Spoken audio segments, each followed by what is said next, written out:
Have you ever wondered how some women could rise to the top of America's most dangerous underworlds? In a world dominated by powerful men, a few women broke through and took control of some of the biggest criminal empires. These women were bold, fearless, and ruled with unmatched influence. Today, we'll be exploring the top 9 most dangerous queenpins in America's history. Their stories are full of ambition, deception, and power, shaping the course of history in ways that still leave a mark today. Get ready for a closer look at the lives of these remarkable and controversial figures. Number 9. Marllory Chacon Rossell. Marllory Chacon Rossell, widely known as the Queen of the South, is a Guatemalan figure with a notorious past that catapulted her to infamy as one of Central America's most significant smugglers. Chacon, originally from Santa Rosa, Guatemala, grew up in a middle-class family and later embarked on what seemed to be a legitimate business career. However, behind the scenes, she was becoming deeply involved in illicit activities that positioned her as a key player in the world of organized crime. Chacon's criminal enterprise emerged in the early 2000s when she began laundering money for various networks in Colombia. By 2003, her operations had evolved into a sophisticated scheme, making her one of the most trusted intermediaries in the transportation of illegal substances across borders. Her organization facilitated the movement of these substances through Guatemala, Honduras, and Panama, with the end goal of distributing them to Mexico and eventually into the United States. This system allowed her to manage multi-ton shipments of substances, reinforcing her reputation as a force in the smuggling world. Chacon's rise in the underworld was marked by her collaboration with the Lorenzana clan, a criminal group based in Guatemala. She coordinated with both the Zetas and the Sinaloa cartel, 2 of Mexico's most powerful criminal organizations. She worked closely with the Lorenzana brothers, managing logistics and overseeing the delivery of illegal goods across the region. Over time, her influence expanded, and she became recognized by the U.S. Treasury Department as one of the most prolific smugglers in Central America. Her operations laundered millions of dollars each month, further solidifying her position as a top figure in these criminal enterprises. In 2012, U.S. authorities officially named Chacon a specially designated narcotics trafficker, placing her on a watch list for her extensive involvement in these activities. The designation highlighted her as a major figure in the smuggling world, leading a criminal network that not only handled illegal substances, but also processed vast sums of money. Chacon's influence stretched across borders, utilizing her contacts and resources in both the political and criminal realms. Despite her growing notoriety, she continued to evade capture for several years, benefiting from her connections with the Guatemalan elite, including former politicians and military figures who allegedly helped protect her from prosecution. However, her reign did not last indefinitely. In 2014, after years of operating under the radar, Chacon made the unexpected decision to turn herself in to U.S. authorities. Her surrender came as a surprise to many, given her extensive criminal background and the amount of power she held within the smuggling world. Pleading guilty to her involvement in these operations, she initially faced a potential sentence of up to 26 years in prison. Despite this, Chacon opted to cooperate with U.S. prosecutors, offering critical information that would eventually lead to the capture of numerous other figures involved in the smuggling trade. This cooperation resulted in a significant reduction of her sentence, and by 2019, she had been released from prison after serving just 5 years. Chacon's role in taking down her former allies was extensive. She provided key intelligence on criminal figures in Colombia, Mexico, and Guatemala, including the arrest of major traffickers and several high-ranking officials within Guatemala's government. Her collaboration played a pivotal role in dismantling parts of the Lorenzana clan and aiding U.S. authorities in their investigations into larger networks operating throughout Central America. One of the more notable stories tied to Chacon's cooperation involved her former associate, Hiron Borrayo Lasmibat, known as El Gordo. In a carefully orchestrated plan, Chacon lured Borraio to Paris, where he was apprehended by French authorities and later extradited to the U.S. Chacon's actions helped to dismantle the Zetas network in Guatemala, significantly weakening the group's presence in the region. Despite her brief time in prison, Chacon remains a controversial figure, and her whereabouts following her release are largely unknown. Some reports suggest that she is under witness protection, while others speculate she may have returned to a quieter life away from the spotlight. Number 8. Elizabeth Barrer.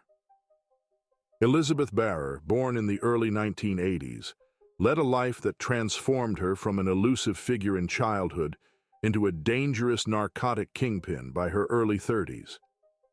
Little was known about Barrer's personal life until her name began to surface in connection with narcotic trafficking and organized crime. Her transformation from a seemingly ordinary individual into a key player in the international narcotic trade shocked those who knew her, especially when they learned of her violent end.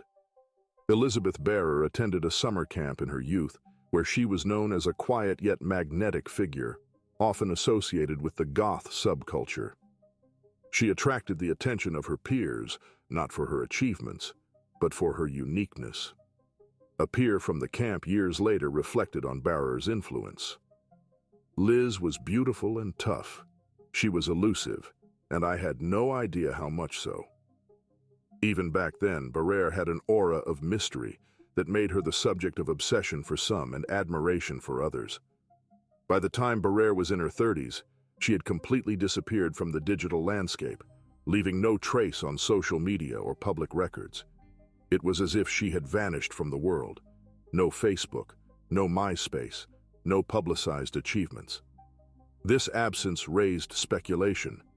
Had she chosen to live a quiet, anonymous life? Or was something far more sinister at play?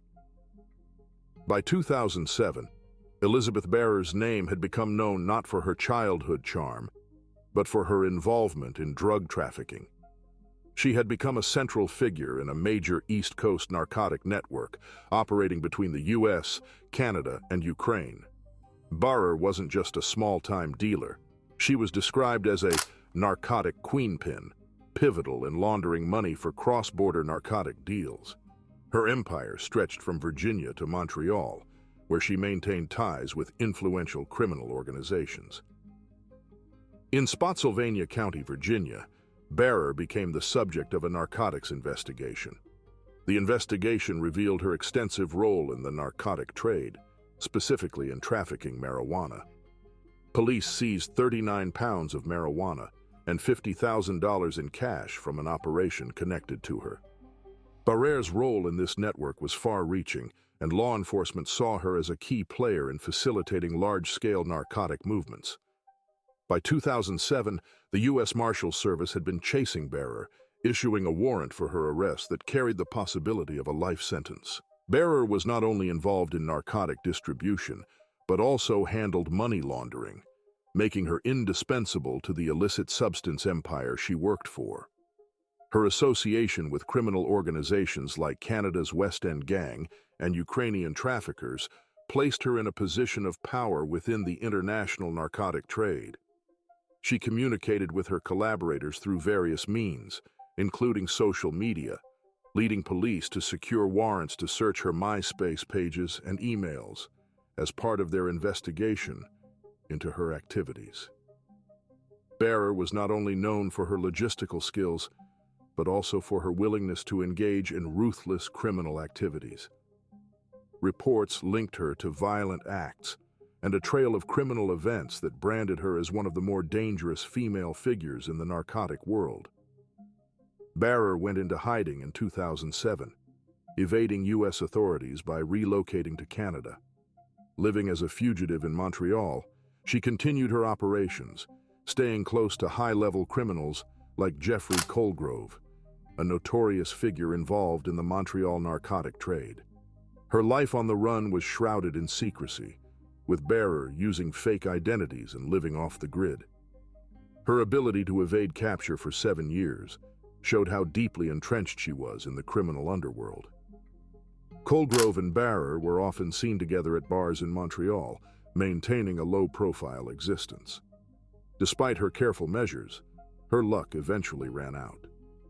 In March 2014, Barrer was found shot in the head in a parked car in Montreal's Lachine borough. Her body was discovered in the passenger seat of a rented Nissan with fake identification, making it difficult for the police to initially identify her. After contacting U.S. authorities and using fingerprints and DNA, it was confirmed that the woman assassinated was Elizabeth Barrer, the narcotic kingpin wanted by U.S. authorities for years. Before her demise, Barrer faced multiple charges related to narcotic trafficking and money laundering. Her role in the East Coast narcotic operation was well documented, and law enforcement agencies were determined to bring her to justice. However, her life as a fugitive allowed her to avoid arrest for a significant period. It was the violent nature of her demise, however, that brought an abrupt end to her criminal career. Number 7. Julia Diako. Julia Diako, once dubbed the Pot Princess of NYU, became infamous in the early 2000s for her involvement in a small-scale yet high-profile narcotic-dealing operation that took place on the NYU campus. Diako, the daughter of a wealthy New Jersey contractor, was arrested at the age of 18 after a months-long investigation into her illicit substance activities, which culminated in her arrest in April 2004. Despite coming from an affluent background and attending one of the most prestigious universities in the U.S., Diako's trajectory took a dramatic turn as her involvement in the narcotic trade became more visible and consequential.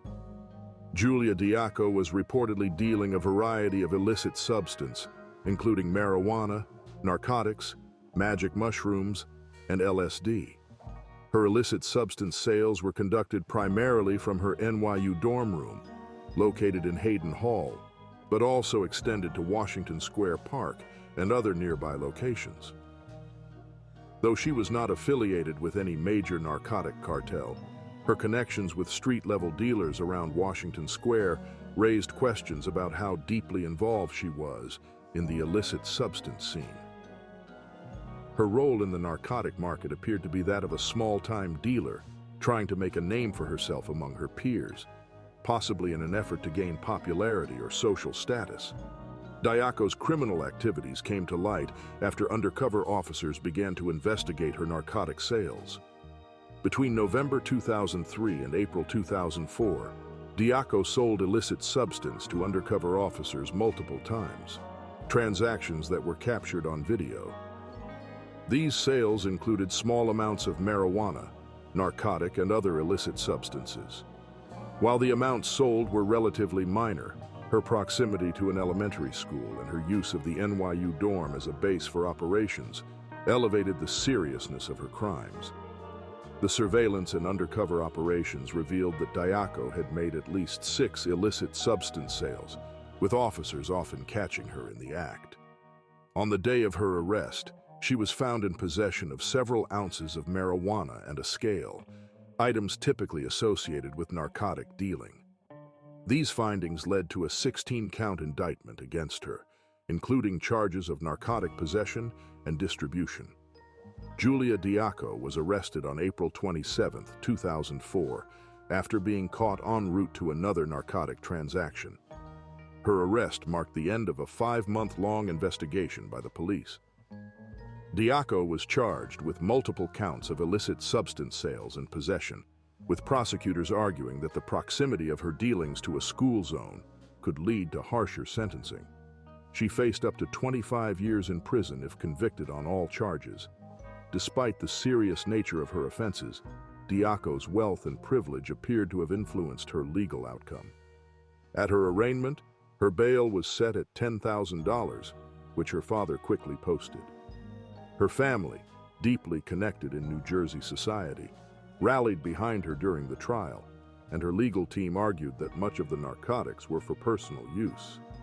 In the end, Diako managed to avoid significant jail time. She was sentenced to 5 years of probation after completing an illicit substance rehabilitation program, far below the maximum sentence she could have faced. After her conviction, Diako largely faded from the public eye. There are no reports of her being involved in any further criminal activities following her probation sentence, and it appears that she managed to rehabilitate her life to some extent. It is unclear whether she returned to NYU or pursued any further education or career paths. As of now, Julia Diako is believed to be alive, having completed her probation period without further incident. Number 6. Stephanie St. Clair. Stephanie St. Clair, Queenie, was a notorious figure in the criminal underworld of Harlem in the early 20th century. Born on December 24, 1897 in Martinique, French Caribbean, St. Clair rose to prominence as one of the most influential female crime bosses in New York, particularly through her involvement in the illegal numbers game.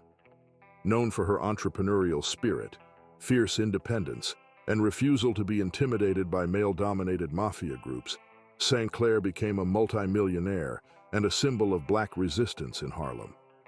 She was also known by the nicknames Queenie, Madame St. Clair, and the Queen of the Policy Rackets.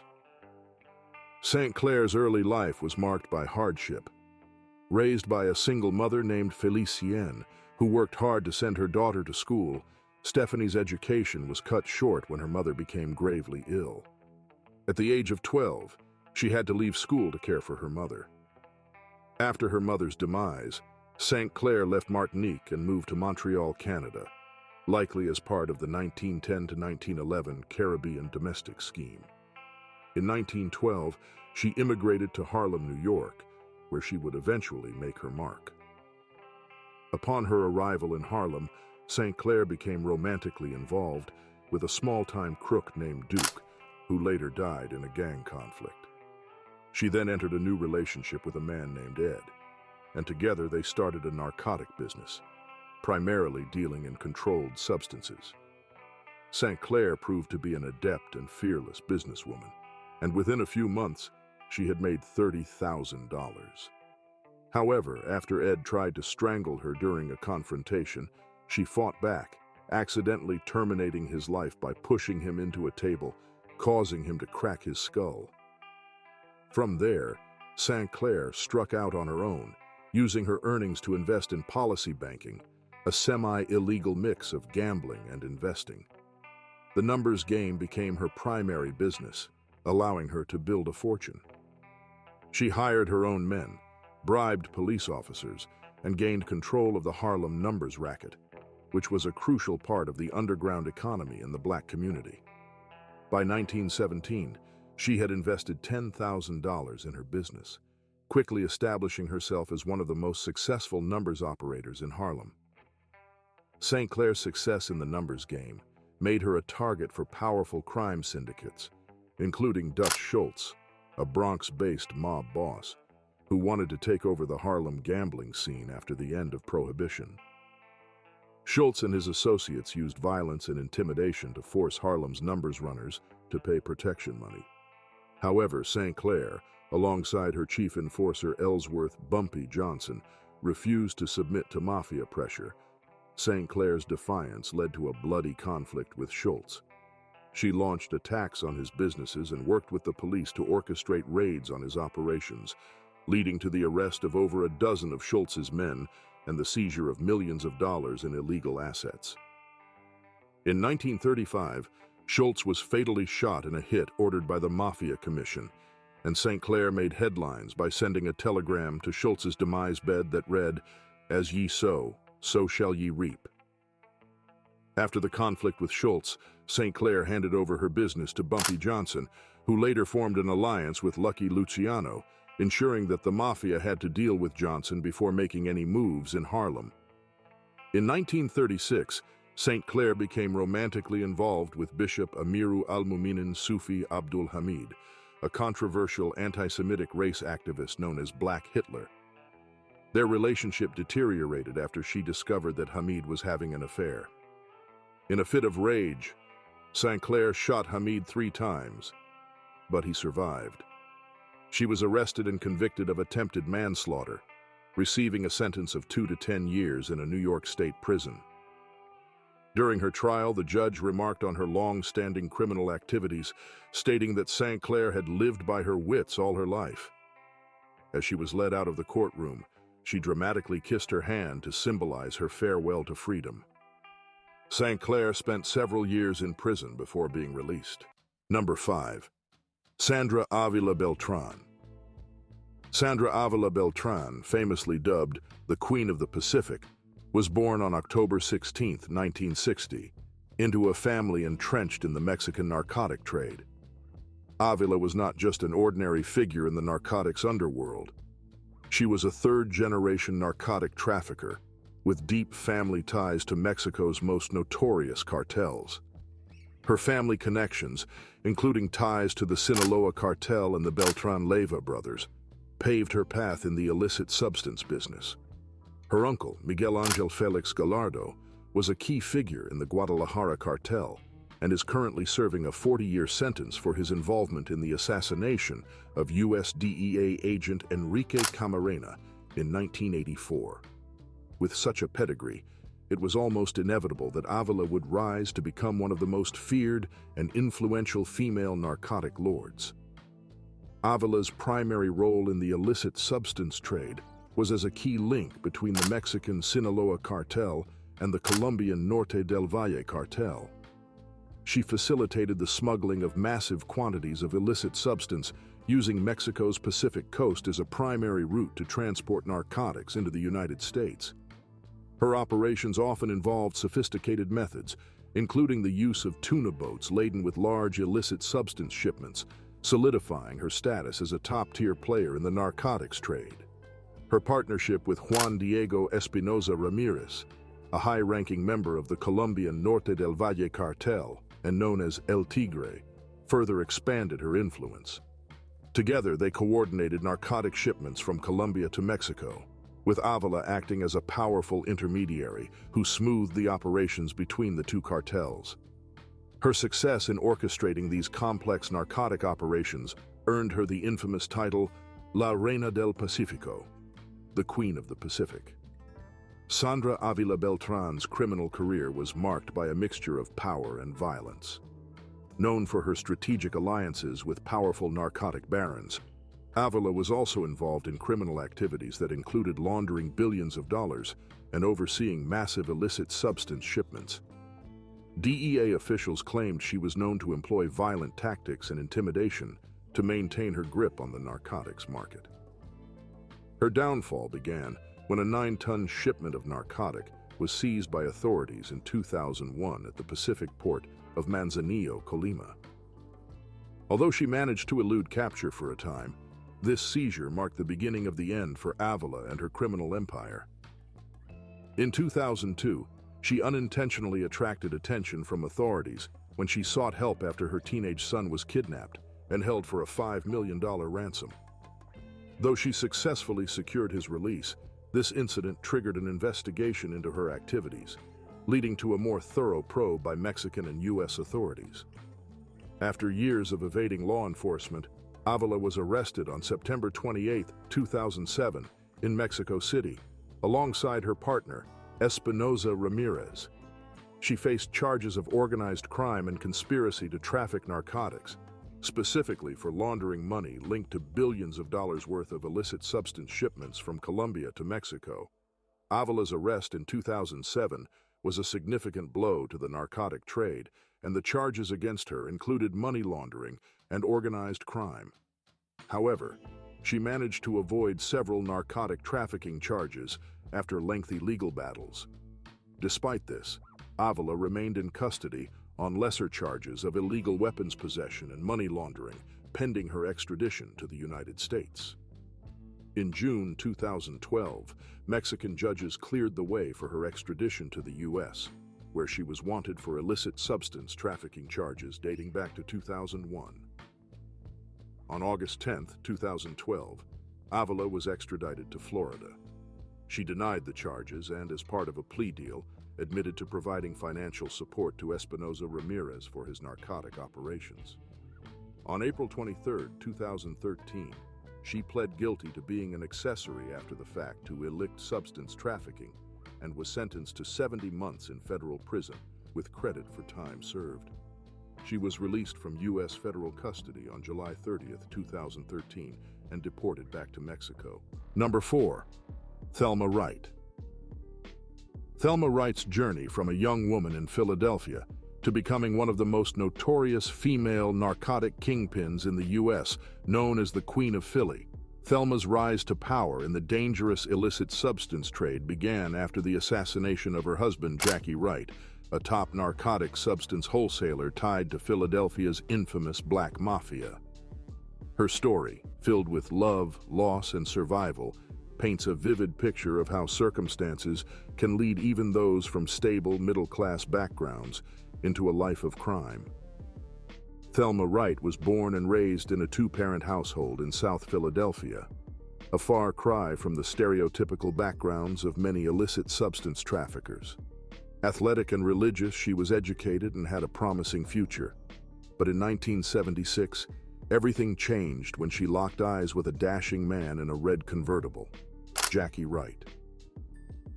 Jackie was a well-known narcotic wholesaler connected to the Black Mafia, one of the most powerful and dangerous criminal organizations in Philadelphia at the time. Thelma was aware of Jackie's involvement in the narcotic trade, but his charm, politeness, and sophistication won her over. By 1977, the two began dating, and Thelma fell deeply in love with him. Their relationship was passionate and tumultuous. Thelma's memoir, With Eyes from Both Sides, details how her love for Jackie enveloped her entire life, leading her to remain by his side even when his violent tendencies surfaced after becoming addicted to pain medication following a gunshot wound in 1979. In the early 1980s, Thelma and Jackie married and had a son, Jackium. But in 1986, Thelma's world was shattered. Jackie, unable to escape the dangers of the narcotic world, was found demised. His body discovered rolled up in a carpet, shot in the head. His demise left a void not only in Thelma's personal life, but in the narcotic empire he had built. Grief-stricken and needing to provide for her son, Thelma was approached by one of Jackie's associates and persuaded to take over the business. Despite her initial reluctance, Thelma saw it to survive and maintain the lifestyle she had grown accustomed to.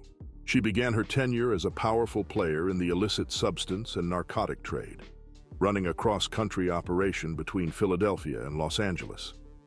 Thelma Wright operated discreetly, using the connections she inherited from her late husband.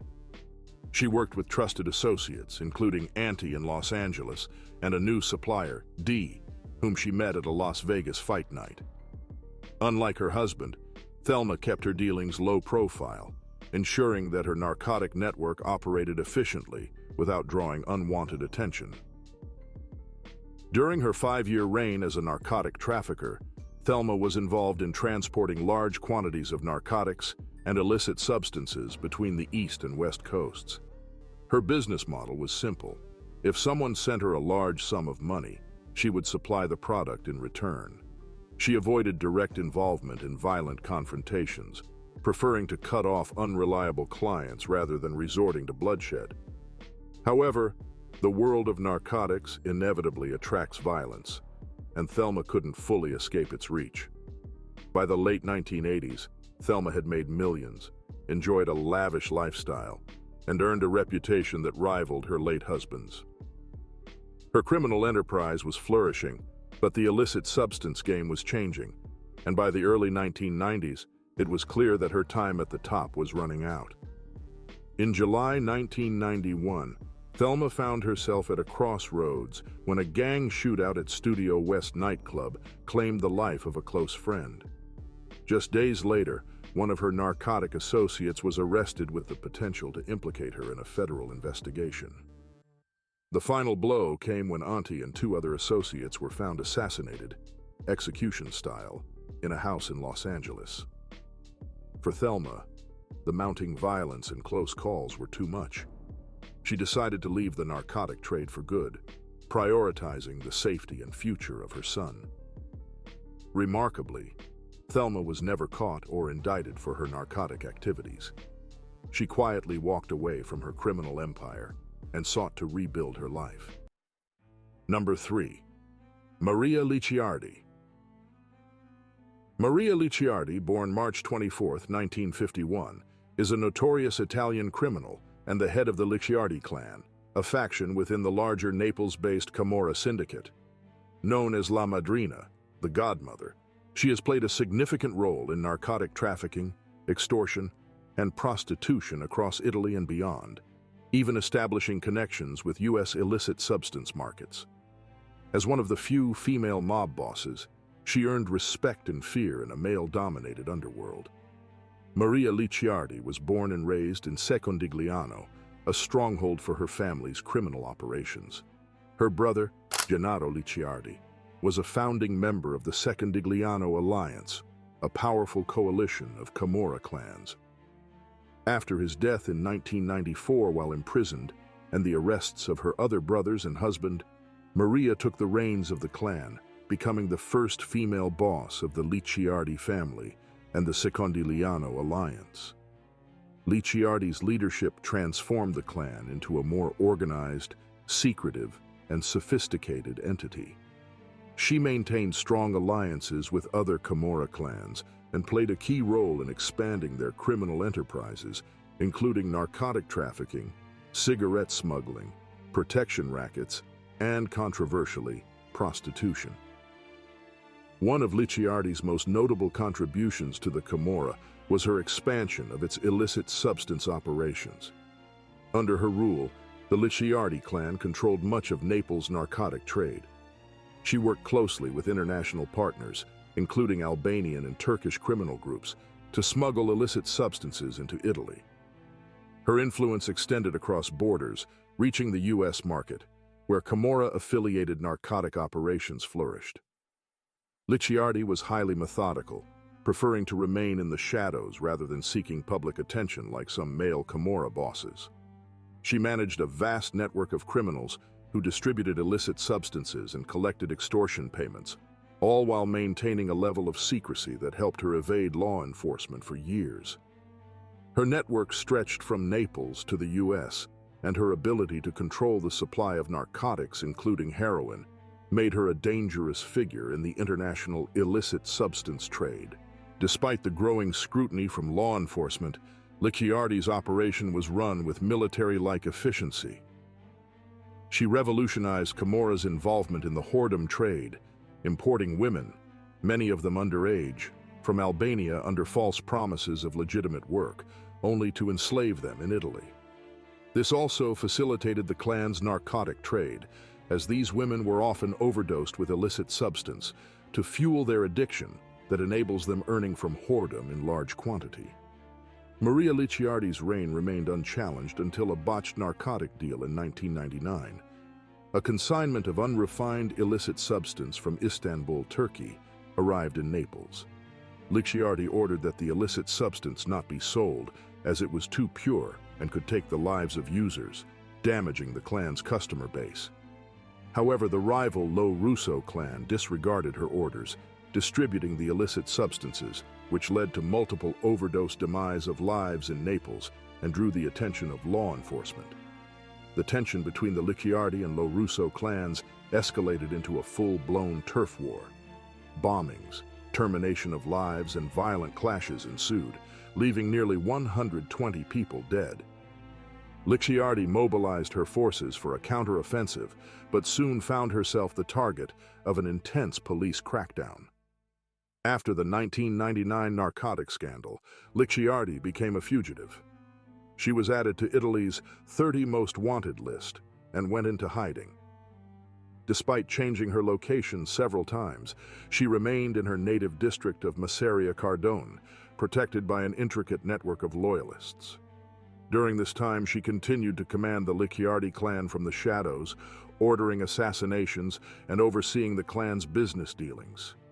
She even waged war with another female Camorra boss, Erminia Giuliano, over control of Naples' criminal enterprises.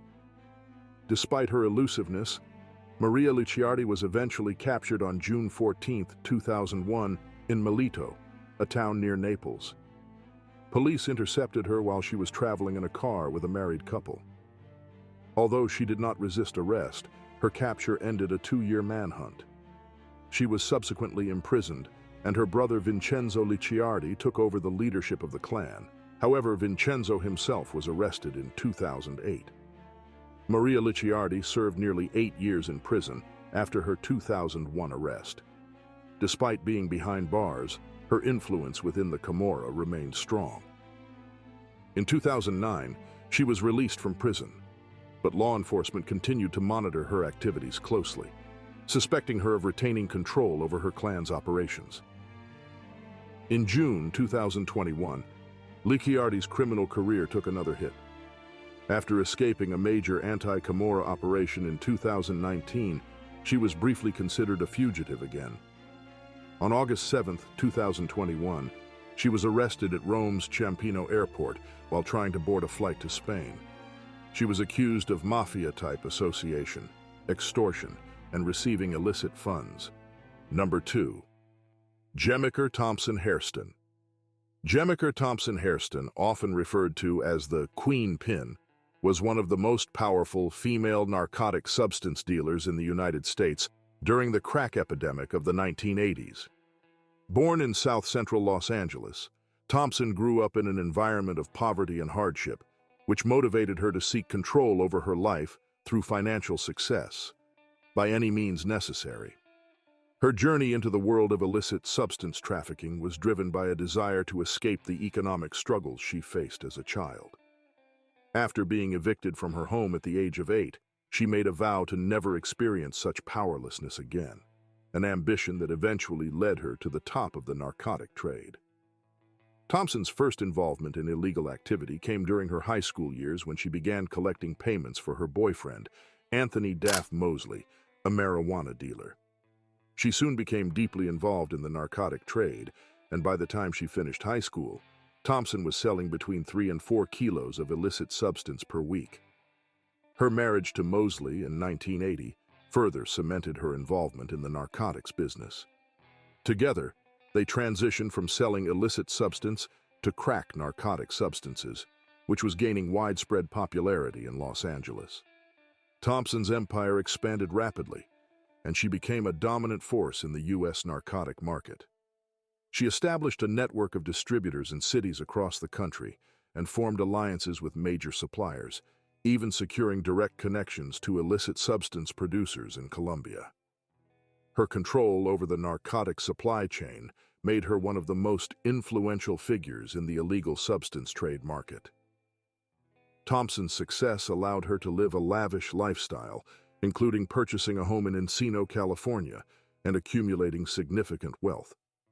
In 1982, tragedy struck when Anthony Daff Mosley was assassinated while washing his car.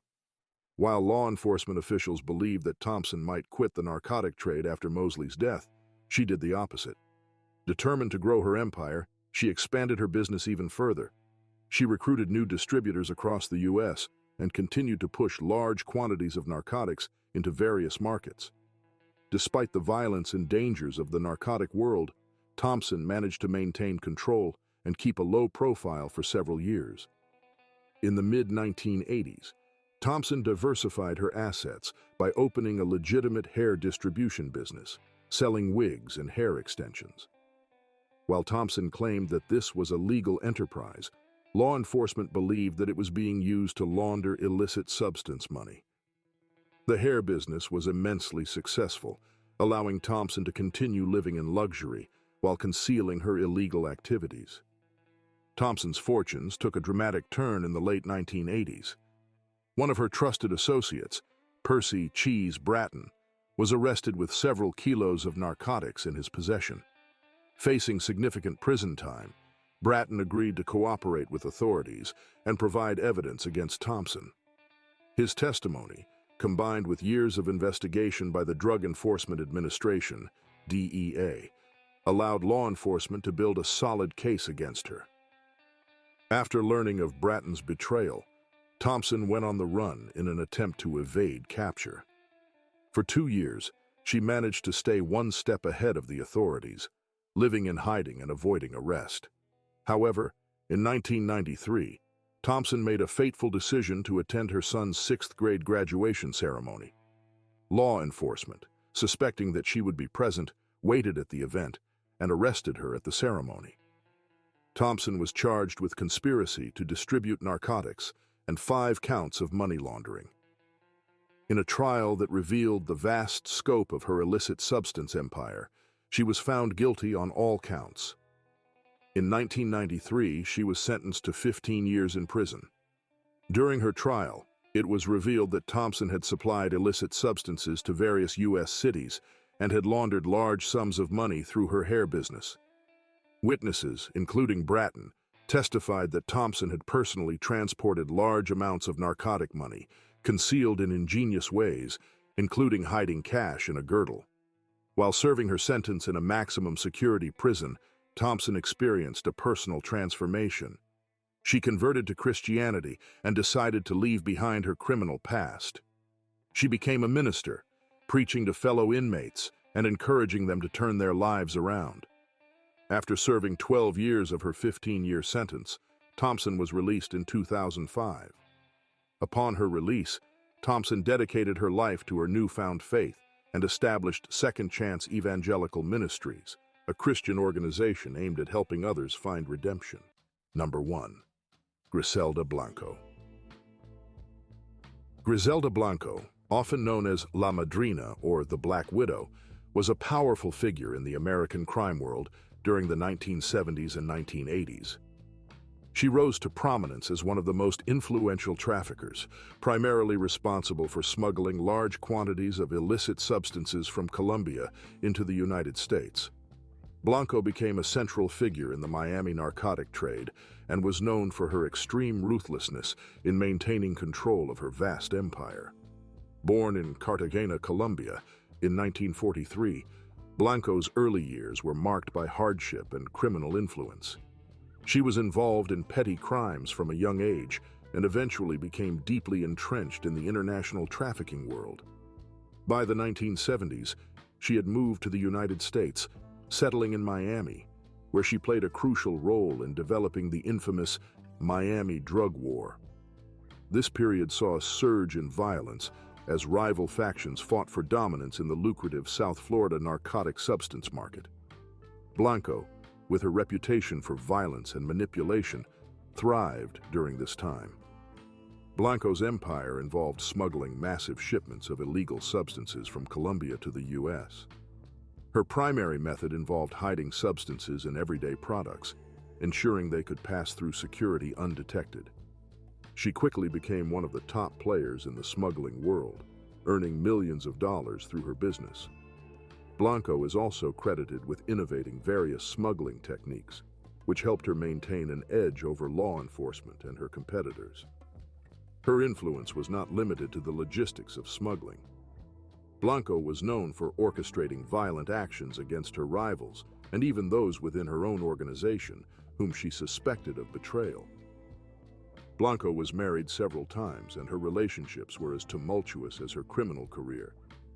She had 4 children, 3 of whom, Uber, Dixon, and Osvaldo, were born from her first marriage to Trujillo. All 3 sons were later caught up in the illicit substance trade and, tragically, lost their lives before reaching adulthood due to their involvement in their mother's business. Blanco's youngest son, Michael Corleone Blanco, was born from her 3rd marriage to Sepulveda. Michael, despite his mother's shadow, later chose to walk a different path in life, especially after Griselda's arrest and his own brushes with the law. He has since spoken about the moment he realized their family's cartel life was over, marking the end of an era that had been defined by danger and excess. Blanco's criminal activities eventually caught up with her in 1985 when she was arrested by federal authorities. Her capture marked the end of a reign that had been steeped in violence and lawlessness. Blanco was indicted for numerous charges related to her trafficking operations, and she faced trial for orchestrating various criminal actions, including violent assaults on those who threatened her control. She was ultimately sentenced to over a decade in prison, where her influence continued to be felt. While incarcerated, Blanco's presence in the substance trade never truly disappeared. It is believed that she continued to manage elements of her empire from behind bars, using her deep network of connections. However, her power had waned by the time she was released in 2004 after serving her sentence. She was deported back to Colombia, where she attempted to live a quieter life, though her past continued to haunt her. Griselda Blanco's story came to a violent end in 2012. After years of evading justice and outmaneuvering her rivals, Blanco was assassinated in a Medellin butcher shop. Her assassination brought an end to one of the most notorious careers in the history of organized crime.